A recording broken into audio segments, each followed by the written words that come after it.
Welcome back. Meanwhile, crypto exchange Crypto.com filing a lawsuit against the Securities and Exchange Commission yesterday in a bid to fight back against SEC Chairman Gary Gensler's ongoing crypto crackdown. The crypto trading platform filing the suit after receiving a Wells notice from the agency indicating its intent to sue the platform for operating as an unregistered broker-dealer and securities clearing agency because of the tokens traded on its platform that the SEC considers securities. But Crypto.com is accusing the SEC of overstepping its jurisdiction by regulating the crypto industry. Joining me right now is SEC Commissioner Mark Uyeda. Mark, it's great to have you this morning. Thanks for being here. Well, it's great to be here. What is the SEC doing regarding crypto? Well, I think our policies and our approach for the last several years have been just really a disaster for the whole industry. We have been setting this policy through enforcement. We've done nothing to provide guidance on it. And as a result, this is being shaped by the courts. And different courts have ruled different ways. I think what this Wells notice is, and while I won't comment on the specifics of this litigation, the Wells, what has gone on is part of a broader frustration with the fact that we have not provided interpretive guidance as to what you can and cannot do. And if you are involved in some sort of securities offering, how you register, how you get regulated as a broker-dealer, how you get registered as an exchange.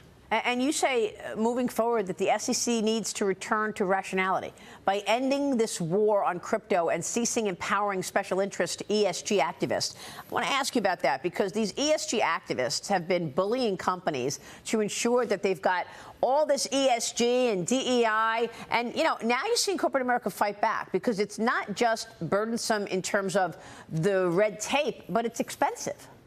It is about micromanaging a lot of what corporations are doing on things that have absolutely no financial purpose.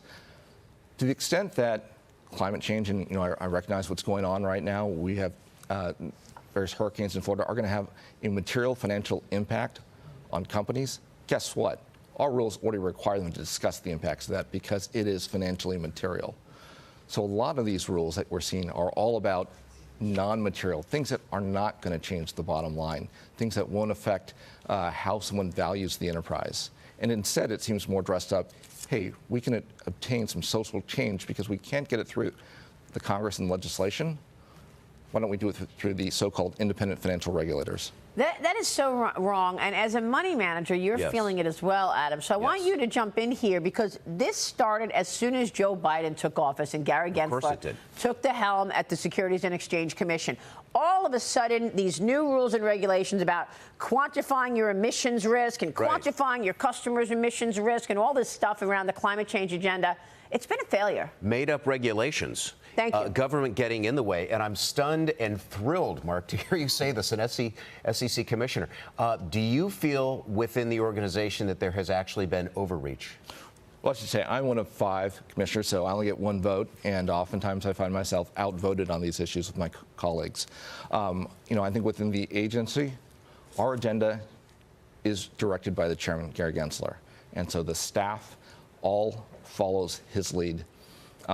The joke we have is we have about 5,000 employees at the SEC. He controls 4,995. I control 5. Wow. Right. So is that, what's his motivation? Is this all political? Or does he actually understand the crypto landscape? Does he actually understand the impact that these regulations around climate change agenda is having? Well, I won't speak for what Gary thinks as his personal motivations are. He certainly has a perspective. The way I look at it, I've been with the agency for 18 years, done a lot of things involving regulation of securities, and the approach we're taking seems to be the wrong one. Mm-hmm. What would you like to see different? Well, I would like to see us, for one, we need to lay out some clear guidance and interpretations on what exactly falls within and falls outside of the securities laws. You can't even start to have the discussion unless you know what's in and what's out. And then from there, to the extent they are within our realm, we need to think about, all right, how does the broker handle these securities? And that's the same thing as it relates to ESG, right? Well, that's right. ESG, it's on our agenda. We've had a number of folks who've been pressing for that. But really, what is the risk that investors want? When I talk to companies and their investment relations departments, they say, we don't hear a lot of inquiries from the analysts who follow us about ESG. Maybe they'll get one question here or there, but it's all about financial performance. What's your revenues like? What are your expected earnings? What do you expect your growth opportunities? Isn't that he's speaking your language? Oh my God! God bless you, Mark. Do you remember, Maria? A couple of years ago, there was this great debate about, what's the role of a corporation, and everyone was saying, well, we need to do good in the world. No, the role of a corporation is to make money and to serve your shareholders. And what I'm hearing you say, Mark, is that maybe it's time for government to actually get back to letting companies do what they do. And that you as a regulator can create guardrails, but by the same token, get out of the way. Don't put up roadblocks, just put up guardrails. Is that fair? No, that's right. We're supposed to be merit neutral. Right. You want to offer, for instance, the B Corps and say, we are not going to put shareholders first and said we're going to do good. You can do that. Yeah. You just have to disclose that. But we do not put our thumb on the scale of this type of corporate behavior is what they should be doing. What we're about is there fair and accurate disclosure, and then let investors make the decision as to whether to put their money at risk. When you say we, you mean 5 of you? Because right. the other 4,000 plus are actually enforcing what Gary Gensler is telling them to do. Look, Politico is reporting that Robinhood's chief legal officer, Dan Gallagher, is emerging as a leading contender to head the Securities and Exchange Commission if former President Donald Trump is reelected. Gallagher is also a former SEC commissioner. What would that mean for the agency? And I know this is totally hypothetical. We're all waiting on this election now, 28 days away. But do you believe that a Dan Gallagher or someone like that would change the direction? Well, you're right. It'll be dependent on the election, dependent on the president's choice to select who is the chairman.